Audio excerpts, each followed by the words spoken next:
morning, everybody, and welcome again to another session of reflections.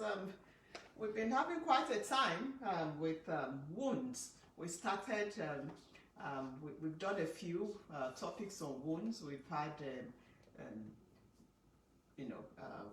deep wounds, festering wounds. Today I want to talk about hidden wounds. Hidden wounds. And if you haven't yet done so, please go ahead and start a watch party, share, like us, subscribe. Also, let people know that we are on YouTube. Please just go ahead, because a lot of people need the messages that are coming from here on Reflections. Remember, I said at the beginning that it was your good news pill. It's supposed to take you from where you are to another level of joy, another level of peace, another level of progress. It's supposed to bring hope. It's supposed to bring good news. So please go ahead and share, because we have been dealing with something very, very critical this week. And before, so I don't forget, because of all the things that wounds can cause in our life, it's laid on my heart that tomorrow we should have deliverance.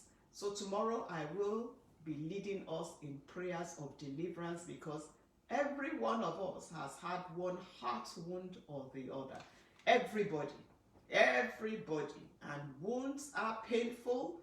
Sometimes you think they have healed, but when somebody hits you on that wound, it opens up again, or it hurts you. Some of us who have had surgery, we know, even though it seems to have healed, let something hit you hard on that place, you'll feel something. And sometimes nothing even hits you hard. Something stretches and you feel that pain. So, wounds. So today I want to talk to us about hidden wounds. Hidden wounds. Now,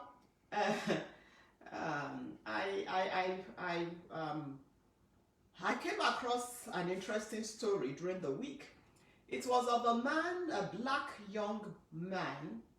Then he was young, he was a teenager, I believe, or maybe a little younger, who, I don't remember the story clearly, but I'll just give you the high points of it. He had been arrested for one thing or the other, and at that point he was innocent. He hadn't done whatever, but he was just taken with a group of people and thrown in, put in a correction center.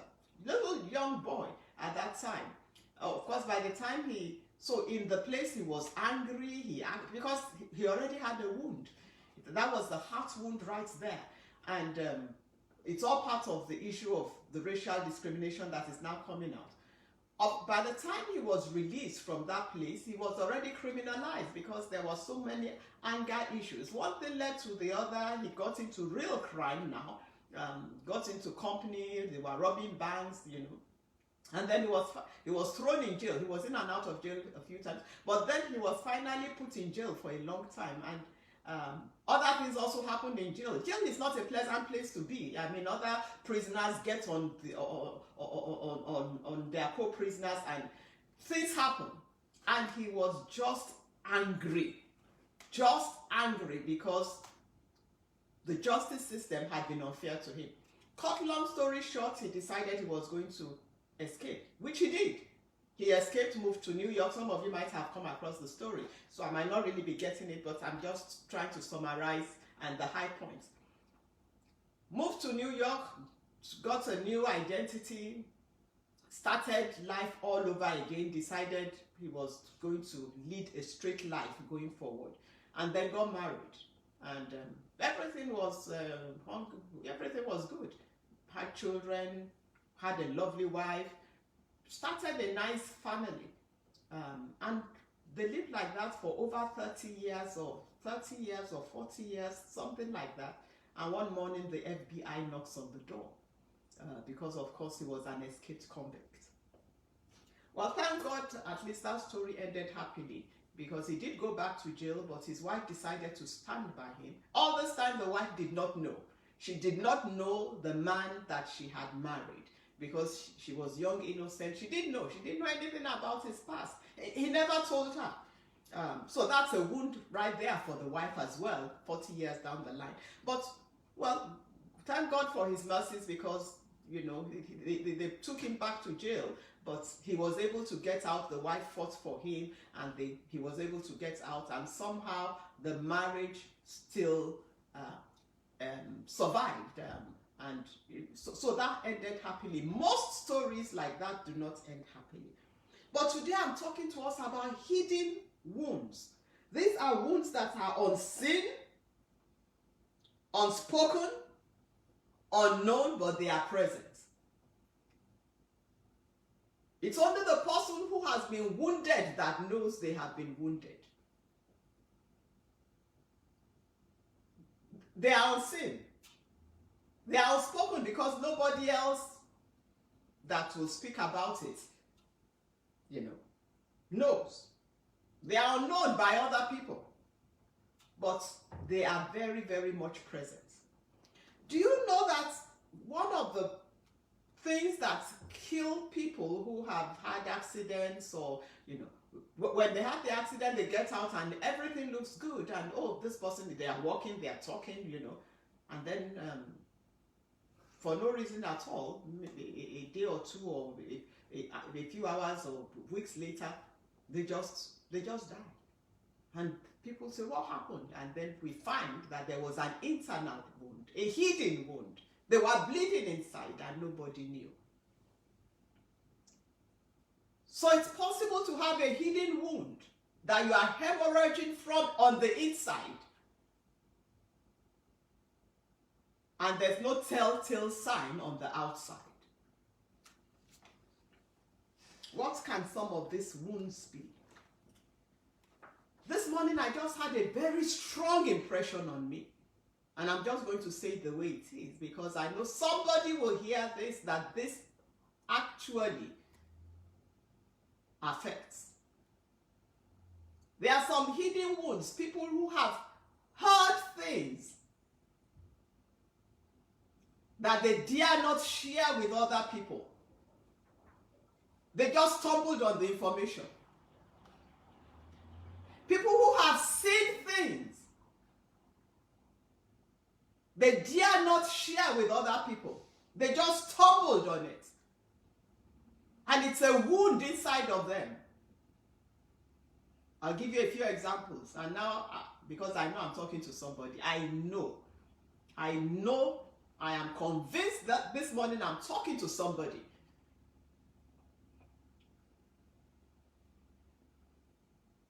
A child stumbles, or an adolescent, or somebody stumbles in on their mother,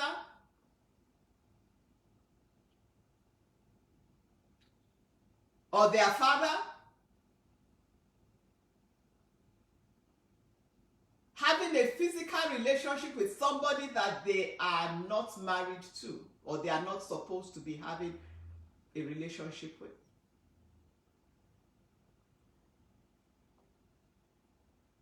Somebody stumbles on information or a crime scene they dare not share with somebody else. I believe in what we call the hood. If you see a crime, if you see somebody doing something wrong, you keep your mouth shut. Otherwise, you may be shot. You keep your mouth shut, S-H-U-T, so that you are not S-H-O-T. They call them, if you snitch, you could lose your life. These are wounds. I'm believing and trusting God today that there will be healing. This is one of the things that is good about the Roman Catholic Church. Because you can go for a confession and you can get this off your mind. But for most other denominations, there's no formal place where you can actually go and, and talk about these things. And The confession for the Catholic is, I think every week you go and you tell so that you are somewhat anonymous, although they know who it is, but there's that confidentiality about it. So this today is not to condemn you. But if you have had this experience, there's a wound inside of you. It's hidden. You can't share with anyone. It could be a case of incest. A parent and a child, siblings. You can't share it with anyone. A friend visiting the house of a family friend of your parents. It could even be in the church, a pastor, a minister, an elder. It's hidden, it's unseen, it's unspoken. It's unknown except for that person who is actually a part of it, but it's a pain that is present. It's a hidden wound.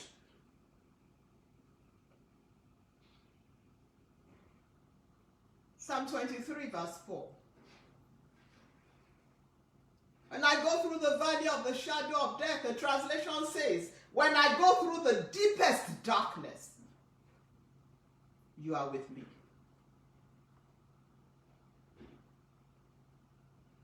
Hidden wounds. Hemorrhaging on the inside. On the outside, everything looks good. On the inside, life slowly ebbing out. I've got good news for you today. You don't need to continue to bleed inside.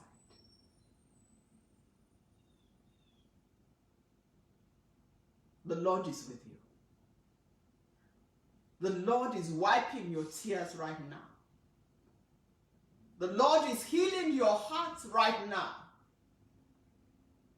The Lord is embracing you right now.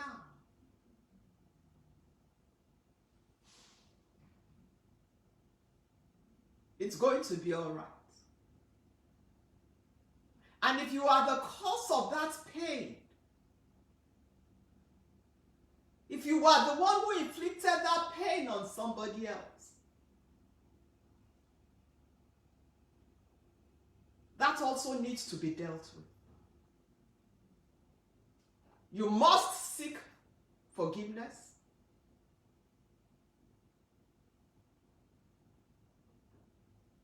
You must confess. That has to be done with wisdom. You will need somebody to guide you through that process. Somebody mature, somebody godly, someone discreet, someone trustworthy, somebody who fears God and has wisdom.